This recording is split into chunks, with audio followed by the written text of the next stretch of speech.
What's up, guys? Welcome back to Roleplay D&D, going into our number 3 after the first break, though. Anyways, Neal, what's going on? You guys are all back.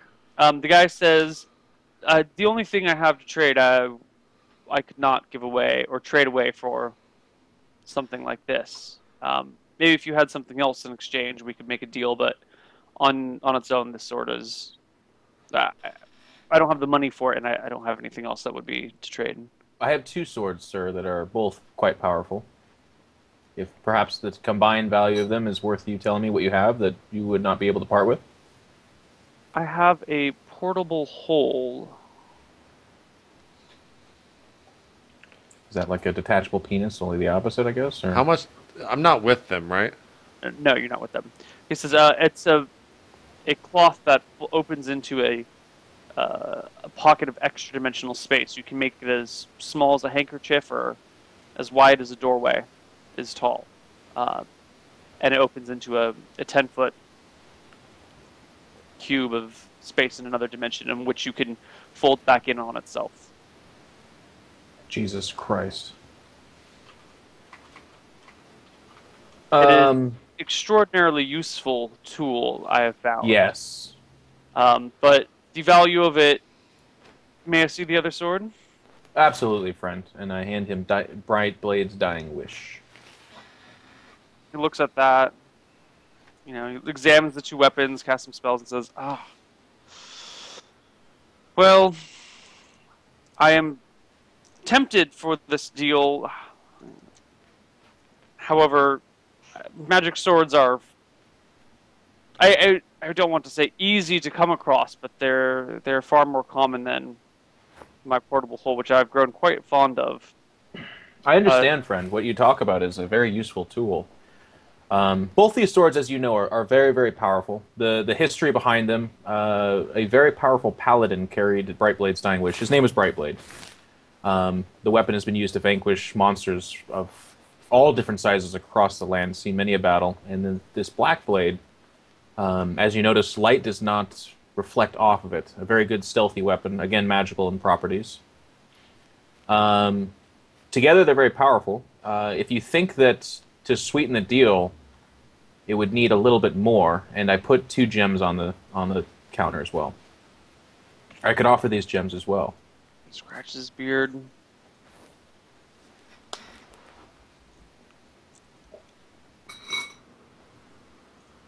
Says, I feel like we could make a trade. Just 1 sec. And he pops this, folds this cloth, this black cloth, out onto a table, and then reaches his hand inside and starts pulling shit out of it, and like setting it down behind the counter area, and then folds up the cloth again and says, I think we can make a trade here. And slides the hole across with 1 hand. So just so I understand correctly, Neil, this handkerchief can be made to make into a doorway that's about 10 feet that goes into like a U-Haul, basically? A 10-foot cubic room, right? Exactly. Yeah, it is... Come here, you little bastard. Where'd you hide?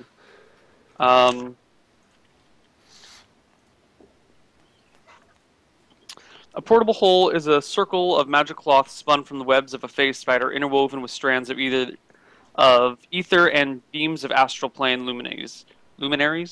When opened fully, a portable hole is 6 feet in diameter, but it can be folded as small as a pocket handkerchief. When spread upon any surface, it causes an extra-dimensional hole 10 feet deep to come into being. This hole can be picked up from the inside or out by simply taking hold of the edges of the magic cloth and folding up. Either way, the entrance disappears, but anything inside the hole remains. Only oxygen in the hole is allowed by the only oxygen in the hole is allowed by the creation of space, so creatures requiring gas cannot remain inside for more than a turn or so without opening the space again by means of the magical cloth. So it can be 6 feet open and then 10 feet deep. Yeah. The cloth does not accumulate weight even if the hole is filled with gold, for example. Each portable hole opens into its own particular non-dimensional space. So if a bag of holding is placed within it, well, I'm not going to say exactly what happens, but a bag of holding's placed inside of it. The wizard warns you as he hands it to you not to mix pockets of extra-dimensional space with one another. They can cause chaotic and unexpected results. It is very, very dangerous to mix extra-dimensional space. Very good, friend. I appreciate the advice. I will not. That's gonna be annoying. What? I mean, we have a lot of weird items. Well, what he's saying is don't put a bag of holding inside the bag of the room of holding. But let's say we wanted to get in the room of holding, then I'd have to ditch the bag of holding. If you wanted to jump into my hole, you would have to drop the bag of holding. Yes. Yeah. Okay. Thank you very much, friend. I appreciate that very much. All right, you guys make the trade. 2 gems down, Jeff's both character swords. sheet. We remove these 2 things, and we just have Harbinger left. As far as swords, just Harbor. Yeah. Actually, friend, can I ask you perhaps a favor, and I'll pay you gold for your time as well, of course, but maybe a discount for the business. But it's up to you, of course. Do you mind identifying a weapon for me and telling me its specifications? I could do that. It would take me a couple days to get materials and spells ready. What would you like identified? It's a weapon that's extremely rare and very powerful, so I would ask that in those... You said it would take you a couple days? Perhaps, yes. This guy's very trustworthy. Or what do I get from him, Neil? Does he seem trustworthy? He seems... I mean, yeah, he's a white-robed wizard, so you don't think he's going to try and steal from you outright. Okay. Probably. Probably won't try and steal it from you. All right, friend. I pull out Harbinger, and I put that on the table, and I say... Another magic longsword? He raises an eyebrow. It is, friend. This one's very, very important to me, so I'll be watching it like a hawk. It's not you, it's just that I've been betrayed before, so I've got my guard up. I hope you understand. Mm-hmm. You want me Is to that identify how you called it? this sword? No, never mind. Yes, please. If you could identify this sword. I can do my best. And then as he reaches it, he lets go immediately and says, "What weapon is this?" That, my friend, is Harbinger, the Dragon's Bane sword. He kind of just like gets a big look in his eyes and says, "Where did you find this?" I relinquished it from a water dragon, and we are on a mission to kill the dragons that are plaguing this land and destroy the bannerless army. He nods slowly and walks into a back room, like without saying anything. It's a little awkward. And then just he comes back stay out. there. Comes out with this big fat tome, like slams it down on the counter, flips it over and starts paging through things, and eventually comes to an entry and says, and starts reading for a moment and says, if what I read here is true, Harbinger should, each of the legendary items should be able to commune with their wielders. I know I felt a voice in my head the moment I touched it. Yes. Yes, I was more looking towards perhaps its qualities as a weapon. I know that it speaks. Harbinger and I are old friends now. So, why has it not told you? It does not know what its capabilities are. It has not told you. Fair question, friend. I never thought to be so bold. And I put my hand on the hilt and say, "Harbinger, what are you?" I bring death to dragons around me.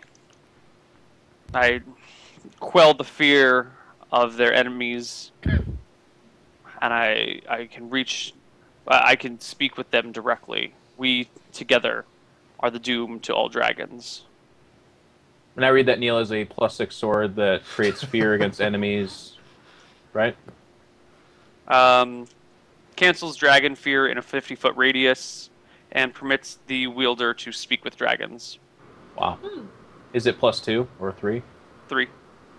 And does it do bonus damage to dragons? Yep. Okay. Wizard friend, I appreciate the reading. I would like you are a valuable friend, and of course your trade is a noble one. So what do I owe you, friend? I think we've made a fine trade elsewhere, and if you are truly doing what you say you're doing, consider this on the house. I appreciate it, friend. And you have an ally in me. If you need anything, just let me know. We're in town for another day, and then after that, surely our paths may cross again. Okay.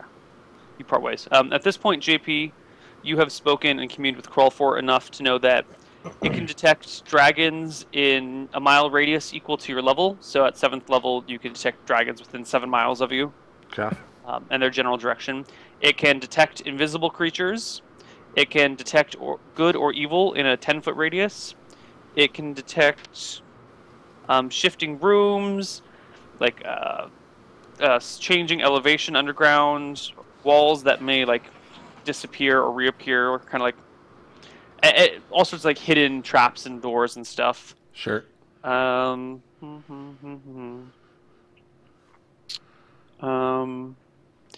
it can well, it speaks Common, Dwarven, and Elven. Oh, so I can understand Elven now. No, it can understand Elven. Oh, okay. Gotcha. It speaks Common, Dwarven, and Elven, in addition to like reading your mind. Understood. Could use it like a translator, though, right? Yeah, if you could persuade it to translate for you. Yeah. So before I leave, Neal, I put the excess stuff that I have in my dimensional napkin. What's the excess stuff that you have? I guess, my gold, my potions, the bedroll stuff, torches. I don't have any extra weapons at this point, and keep in mind I'm down to 3 daggers now, as opposed to 4. And I don't have anything spare, so not much, but... So you put, like, your bedroll, your cooking gear, your whetstone, your extra potions, like, basically anything that is not equipped, like armor or swords and clothing? Armor, sword, daggers, and shield are on the outside, but everything else is in there. Okay. Women's necklace and armlet on, cloak on. Okay. Woman's necklace. And I leave, like, 1 healing potion on my belt or whatever. Okay.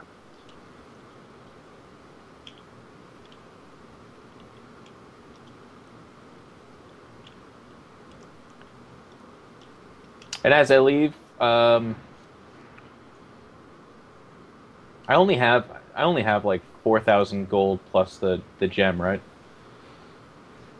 You have 2,681, and you already gave away your 2 gems.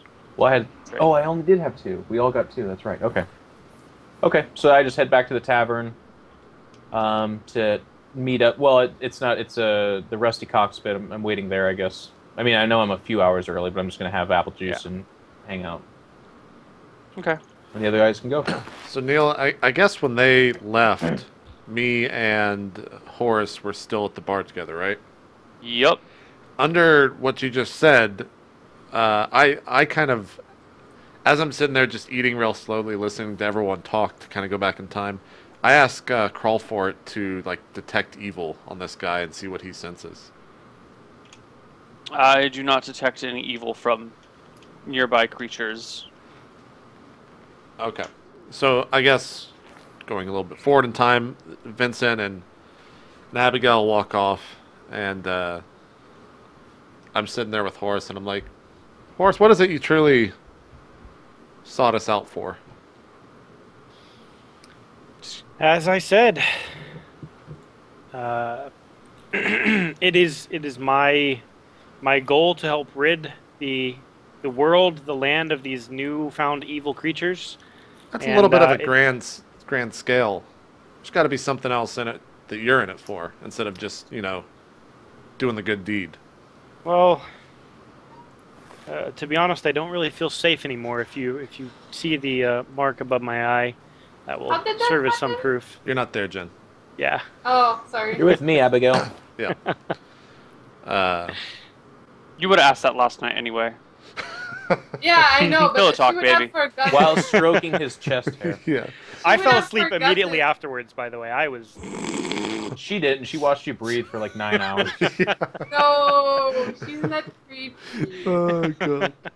So you point to the thing on your or the scar. I'm like, yeah, what's the story behind that?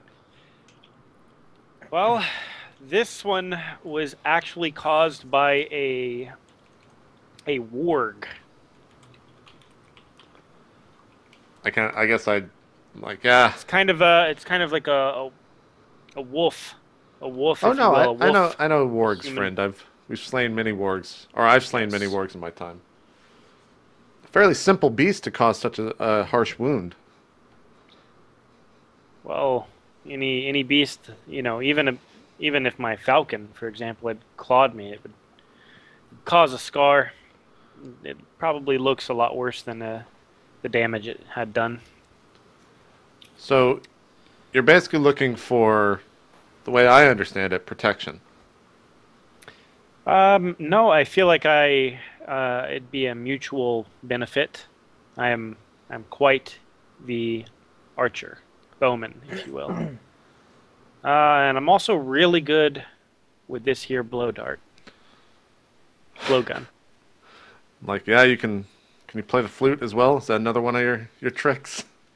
No, it is indeed not. I am handy with a spear. I do not own a spear, but I am handy with one. The blowgun, I can use poisons, different poisons for different effects on the tips of the darts, so that's very, very useful, I believe. What type of effects are we talking about? I point to a random person. Like, could you shoot that man and make him fall asleep? I could, but I wouldn't. He's done nothing wrong. What if there was money in it for you? Probably still wouldn't do it. The man hasn't done anything I'm wrong. just judging your character here. I'm fucking with you, Horace. I laugh. I'm like, look, I got to go to dinner with Vincent and Abigail in a bit. You seem to be a worthwhile person to have around. My only concern are, those points on your ears. How do you feel towards me as a dwarf? I have no problem with dwarves, humans, elves, any of that. I kind of just like eat and not say anything for... Orgs I'm not too fond of. Sure. Well, I mean, that they fucking tore your face up. I'd be a little bit pissed too. By the way, was the mullet of wargs doing? Did they scrape the sides of your hair? What's going on there? No, that is a personal fashion choice. I think it looks very good. Oh, you're one of those. And he kind of just like bites his nail. He's like, look, I put this tough act up around Abigail with elves and whatnot. I just want you to know that I don't actually hate your kind too much, but around her, I tend to put up a pretty big defense around it. So, she was drunk last night, but she doesn't seem too bad. Yeah, what happened last night? How did you guys meet? She was drinking at the bar. I inquired the bartender about who I could talk to about these armies, dragons, and what have you, and he pointed her out to me. I went over there, and I think she was already heavily intoxicated, to be honest. From when I spoke to her, she seemed very intoxicated. But we just kind of talked, and she gave me some information, which kind of led me to you guys. What exactly did she tell you, friend? She said that you guys had been fighting the armies to the north, which very much intrigued me. She also said to me that her spear could talk, which I thought was probably just drunk talk. I grabbed it. Nothing happened. It was just kind of weird. Did this is not really my business, but it is kind of my business. Did the night end there? No, we talked for a while actually. I'm like, look, Horace, I've been around for... I'll be completely honest. She inquired, so I took her outside and showed her my hawk. I'm like, I'm sorry, sir, did you say my cock? What? What did you just say? Is not... No, my hawk, sir, my hawk. Oh, okay.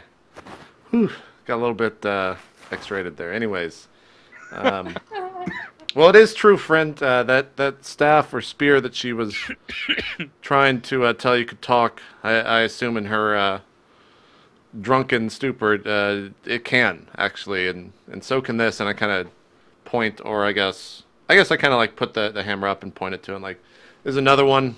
We have 3. There seems to be a 4th. However, we don't know its location. It's kind of what we're doing right now as a party, and that is our quest. Typically, I wouldn't share this information with people, but since she kind of already opened that dialogue up, I'll go ahead and just clue you in, so you're not just wandering around. You don't seem drunk to me, but if what she's saying is true, then how come when I grabbed the spear, nothing happened? You know, these spears, they have a mind, or these weapons, they have minds of their own. Sometimes they don't want to talk, and I mean, to be honest, I wouldn't talk to someone with a mullet either unless they approached me.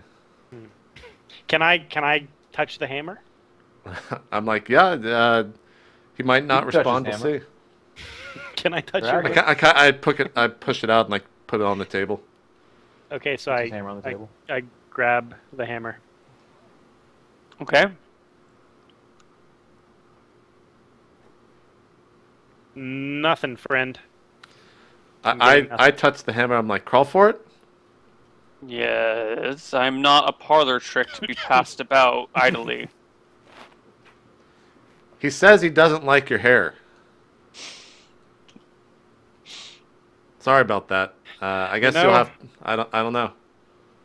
If it wasn't for the people of this town speaking highly of you, I would be very wary of hanging out with you guys. You guys am a mighty weapon forged in the fires of hell to slay dragons. He's telling this to me, right? As a parlor trick?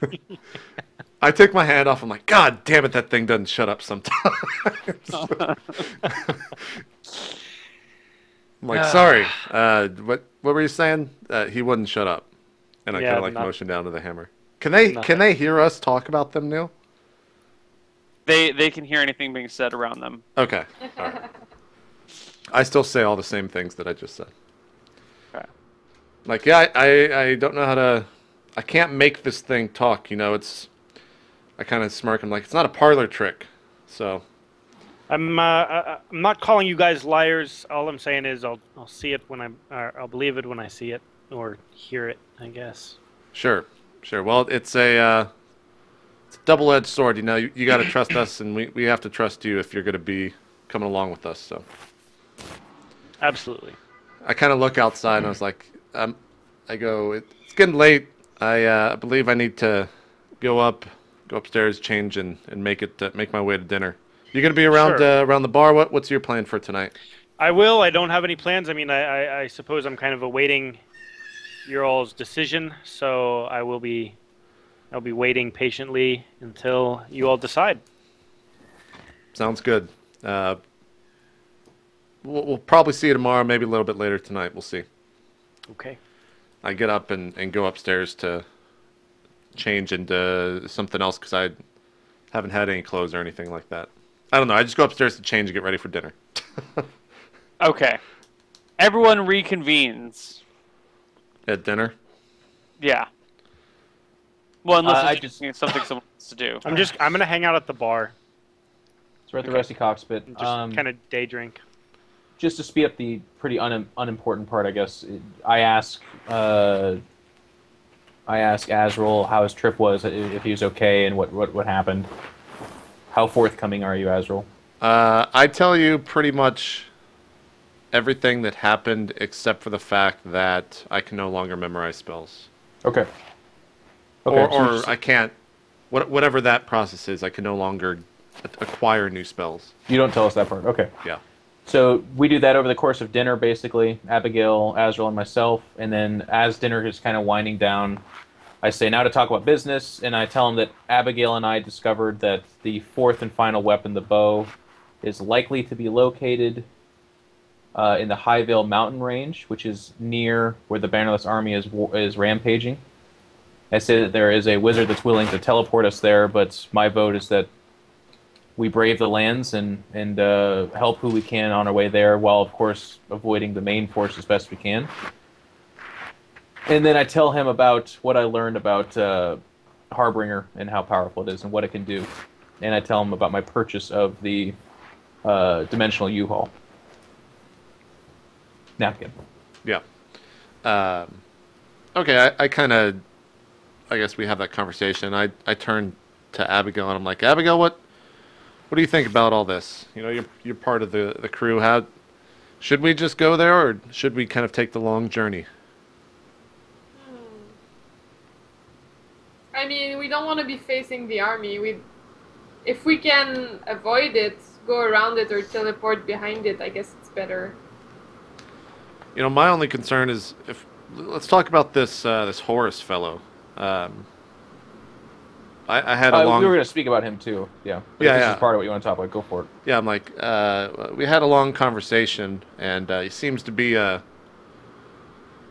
from what I can tell, trustworthy. Obviously, he needs to be able to trust us too. But if we go headlong straight into wherever we're going, teleport-wise, how it's going to put us in kind of a difficult situation. If we trek our way there, very good point. We could actually have him prove his worth kind of over time, instead of just throwing him right into the frying pan, so to speak. And that is my vote, as we traverse the land, and while it will take us quite some time, it won't be meaningless, because there's things we could do on the way there to help people, but it's a trial and error. It's the test time for Horus. Yeah. And as we're kind of bringing this up, I'm like, and I need some time as well. I won't be as valuable as I once was to the party for some time. I kind of like look at that and put my head down. If there's something we can help you with, friend, just know that we're here for you. You've been an incredible ally and asset, and your concern is our concern. Like, yeah. Thank you for that, Vincent. I believe it's my problem to fix, not the party's. Very well. Abigail, your vote on and your thoughts on Horus, but also whether or not we should teleport or walk. I don't know if walking is a good idea, but I guess we can have him follow us for a while and see how that goes. Okay. And I will let you know that there's an interesting thing in my mind. You are skilled in the arts of theft and, of course, with ranged weaponry. He mentioned that he's good with spears.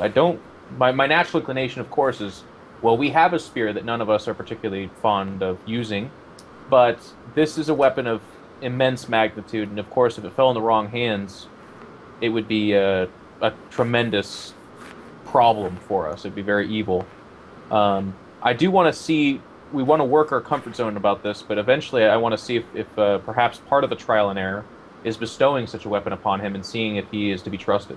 I agree, but I wouldn't give it to him right now. Yes, so exactly what I just said. Okay, yeah. Azrael? Then we're on the same page. Very good. I happen to be on like page 71. I think we should give it to him right now. There's no better way for him to earn trust than to accept a powerful weapon like that. And well, 2-1, we outvote you, but I don't fully disagree. It's just that let's give it some time and see. Understood. That's fine with me. But as soon as I'm cool with it happening earlier as opposed to months down the road. I think in that we do agree. So sure, friends, we have a long journey ahead of us. I recommend we rest up for the night, and we leave tomorrow. Abigail, you seem to have a rapport with Horus, so why don't you tell him tonight that he is free to join us if it is still his pleasure. Okay, sure. So I'm gonna go grab him a drink. So she leaves the table? Yeah. I kind of, as she gets up and leaves the table, I turn to Vincent. I'm like, Vincent, I think something happened with Horus and Abigail last night, just so you know. Yeah, I got that vibe, and it's interesting. It's definitely a liability, but it can also be a stronger bond that unites them. So we'll see how this plays out. And one more thing, back when Breger was, and he kind of pauses, and he's like, back when Breger was taken from us, I made some judgments that I probably would do differently now. I just want you to know that I'm sorry for that, and that I take the full brunt of his death on my shoulders. Far be it for me to tell a man what he is to carry on his shoulders and what he is not to, but I will tell you that I do not I do not loathe you for what has happened, and I understand, and I appreciate that you're a man of high enough moral esteem to say that you could do better and to strive for that, because I am also that man, and I've made many mistakes, and I seek to improve upon what I've done as well. So thank you for that. Very well. Let's. Is Abigail coming back here? What's going on? She's going to go tell Horace that tomorrow on the earliest of the morn we're going to leave and begin our journey. So I don't think so. I think you're free for the night. Okay. I'll get up. Well, I'll see you guys first thing in the morning. Very good, friend. Very good. Okay. So Abigail, you are putting your pants back on in Horace's room. What? And No. I'm making a joke. This just keeps happening. Like Neal just keeps like, and you wake up this time. You're in the water. Don't even know how you fell asleep, but he just. Abigail just turns into a drunk for the rest of the series. Brager's death really takes a toll on her that no one was expecting. Yeah. Names the kid Brager and everything. Oh, wow. Whoa, whoa, whoa. No one said anything about any kids, okay? Alright, so I'll just like bring a drink to Horace. Be like, hey, so good news, you're in for a trial. I could take that a lot of ways. I'm in for a trial. Do you mean I can come adventuring with you all? Yeah. We'll see how it goes, and if it works out, it works out. If it doesn't, we'll split up. That sounds really good. Very excited about that. About the other night. Yeah, we don't have to talk about that if she doesn't want to. Have you told the rest of the party? Nope, not planning on it. Okay. Well, I just wanted to know what was up, but I agree with that. They've kind of inquired, but I haven't said in so many words exactly what happened that night. Nice. Well, we could just say you showed me the hawk. I was pretty drunk and... I did show you the hawk, yeah. Yeah, you did. And we just... Abigail, hold on. You noticed that he has 2 tattoos on him during the course of the night. Oh. Your elf eyes show you... 2? I have 2? I thought I had 1. You told me you had 2. Wait, just say what they are. I was the up for 24 shoulders. The tattoo of the hawk between his shoulder blades on the back. Right. Giant tattoo of a hawk. That's the one I remember. And on his foot, he has a little butterfly tattoo. No, I said that sarcastically. It's in the lore. It's totally in the lore, man. That's it. It's happening. There's no My coming God. back. You have a fucking butterfly tattoo. Sarcastic, I'll remove it, but I thought you were serious at the Oh, time. come on, keep it. Keep it. It's like being anorexic all over again, man. Like, it's like shit happening. You said butterfly tattoo on my foot, and maybe it's because you hadn't slept in a long time. Remember, because you made the tramp stamp joke, and I'm like, no, I don't have a tramp stamp. I have a butterfly on my foot. Like, I was joking. Such a straight face. I took it to be serious. But it's alright. Okay, See, so Braga, you gotta have that voice inflection, man. We can't tell when you're using the same goddamn tone the entire time. Alright, fuck it. I'll keep it. You'll keep it? Are you sure? Sure. All Just right. like, I mean, I didn't want to be anorexic, but I kept that too, so whatever. All right. We'll keep it. It's just like on the bottom of his foot somewhere, like near the arch foot. It's a small one. Okay. Nice. So, about that butterfly tattoo. All right, Neal. So they have this conversation. Horace understands he's cool to go with us. We sleep through the night, wake up in the morning. We're saddling up our horses, and we're ready to go. Okay. Right. Yeah. And I give Horace that well met nod, and a look that maybe conveys, "I hope you work out."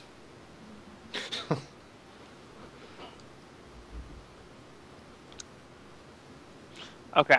So, next day, I believe. Yeah. So that's what's happening next day, and then I guess we leave. Yeah. JP, you wake up. What? And you try and memorize spells. Yeah. And no spells are coming to you. Okay. I kind of just, I guess when that happens, I kind of like just nod to myself. I'm like, yep. I get all the rest of my gear and move on. Okay. What do you guys do? All right. So let me do this. So am I with them now in the group? Yeah, you guys are all hanging out right now. Okay. How do you spell Atrilia? There it is. Tell me about your all of your abilities in combat. I've heard you all skilled as a group, but I would love to know individually who I can rely on for each different thing. So while they're having that boring ass conversation, no. Just to give you an idea, Neil, so we're heading up to like Finbark by way of Neath, or to the Neatha, through there. Mm-hmm. Up through Hollow Rock and Stoneborough, back to the High Claris Tower. Back to High Claris Tower, and then I would say, well, I guess we're still a ways away from Valesburg. Yeah. High Claris Tower, and then instead of, goddamn Valesburg, you're so fat and you're right in the middle of everything. There's no way we can go north except by going through it, I believe. I Not guess we Valesburg could go specifically, but that area, yes. So I guess we would go, barring their opinion, like up through Rainwood, and then maybe hit Thornwind and head from Thornwind to Mirkwood to Cherandar, and then go from there. Yeah. I would say we hit Mirkwood and start asking questions. Does that Okay. path make sense, Neil? I am following what you're doing mostly. Okay. That's the loose idea. We Obviously, basically that's a just go long ways down the road. northeast through Right, the... I got you. I got you. Okay. So, And then also Horace asked this question when we regale him with tales of what we've done and what we fancy ourselves good at. okay. So after 7 days of travel, you get to Stoneborough. 7 days gets you to Stoneborough. And while you're at Stoneborough, you hear the people there talking about how the week and 1, 2, 3, 4, 5, 6, 7, 8. So 2 weeks ago that there was an attack on the High Claris Tower, but it was defended and by the general there, or the officer in charge, and how they defeated the enemy ballista and blah blah blah. There is a mention of people who helped, but it's at this point your names aren't actually in the story right now. And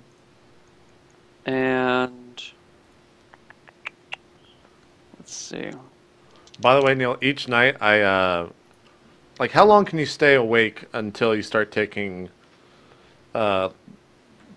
negative effects in this world? If you go for a full night without any sleep, you start to get penalties to combat the next day. And then how do those That's penalties bullshit. go away?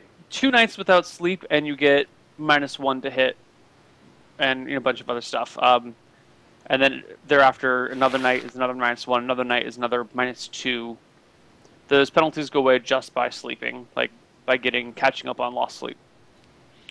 Okay, let's say that when we leave Atrilla, I don't eat anything, so I'm fasting, and I don't sleep.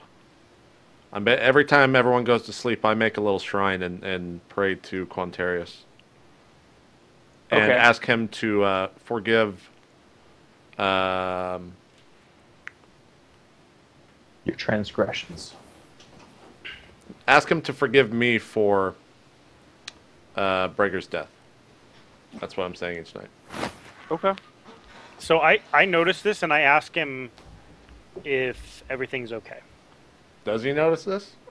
Yeah, it's pretty obvious if each night you're staying up and making a little shrine. Because sometimes you spend nights in town, and then you'll unless you're making a shrine in your bedroom, you'd walk out. Are you making a shrine in your inn room? Yeah, if you want to be discreet about it, I'll say I don't notice it, but... I make a shrine room wherever I can make a shrine room. Or a shrine wherever. I assume some nights we're sleeping out in the forest, so he would see it. So it's totally a valid question. What is the question exactly, Breger? I'm asking... Horse? I ask if you're okay. I guess I'm so involved in the whole process that I do not respond to you. I just kind of like glance over at you each time and then like go back to what I'm doing. Okay. Depending on how many times you ask. I just kind of shake my mullet and walk away. He shakes it kind of in some wind, blows it up, and I'm like, God, I'm going to fucking cut that thing. Barriston's like, me too.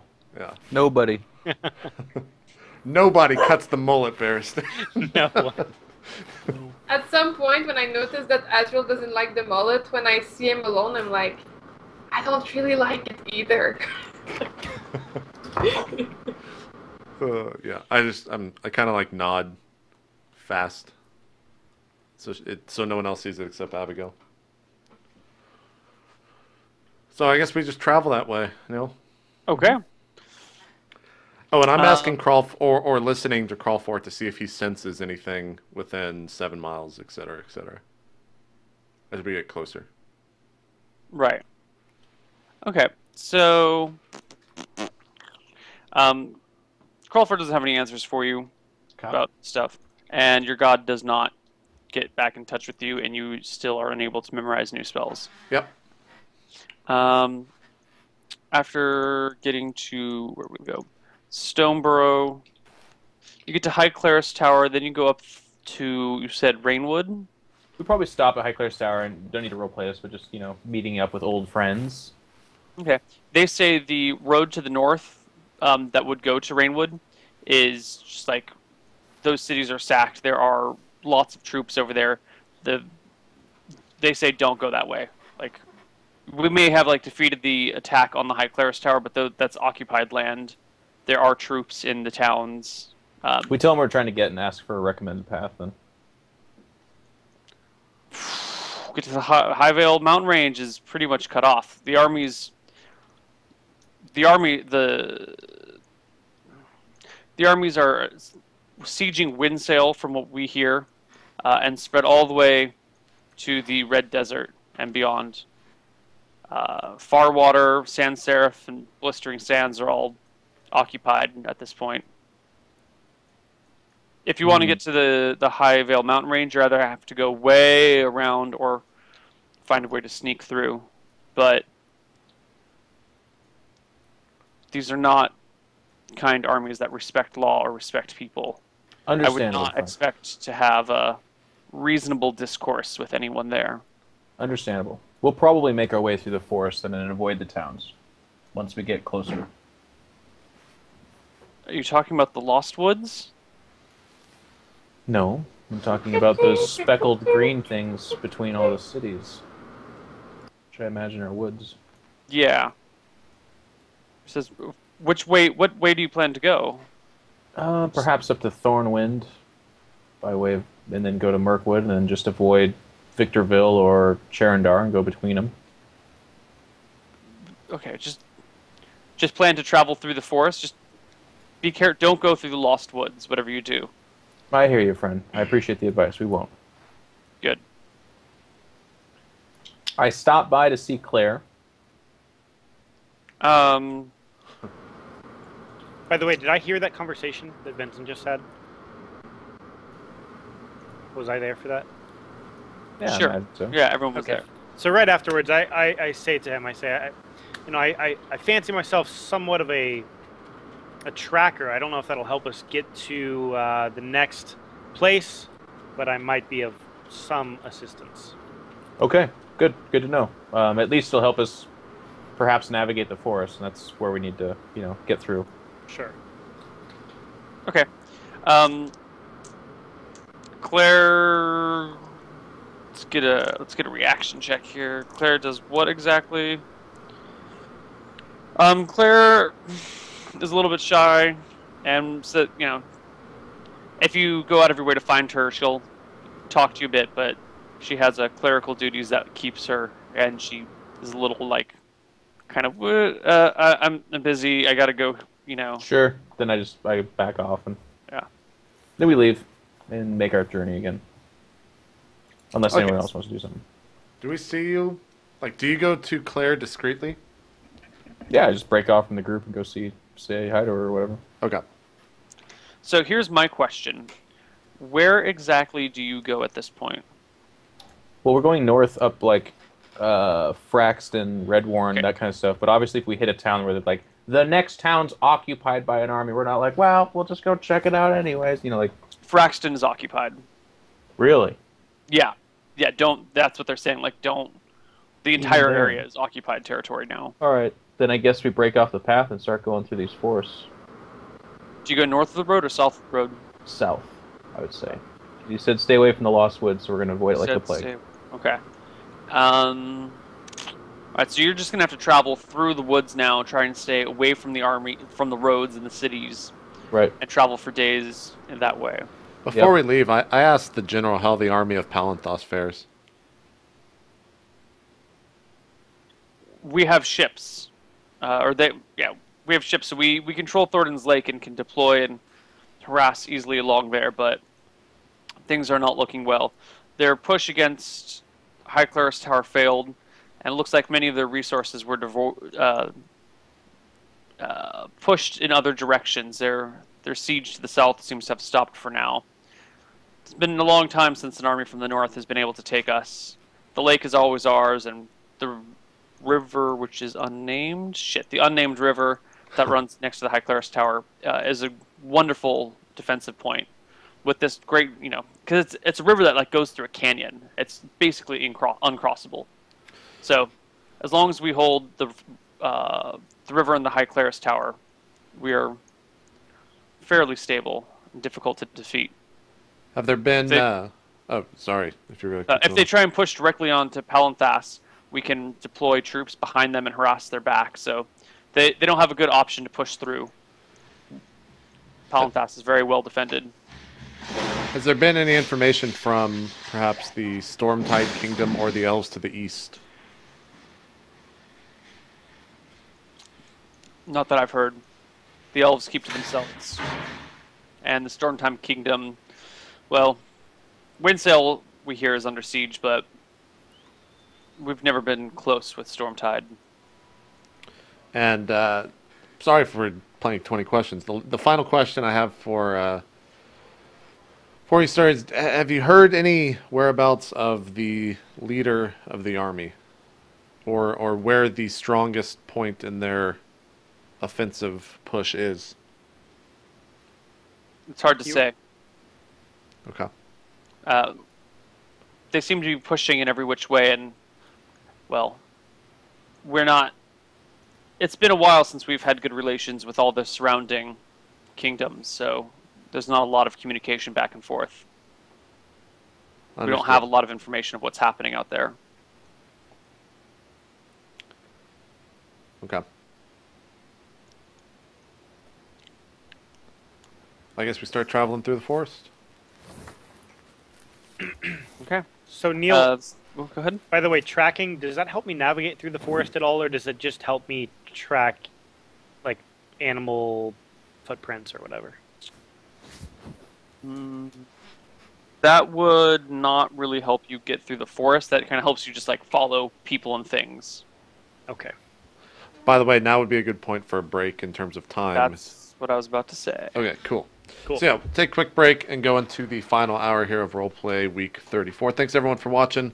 See you guys on Twitch in about 3 minutes for YouTube. We'll see you tomorrow.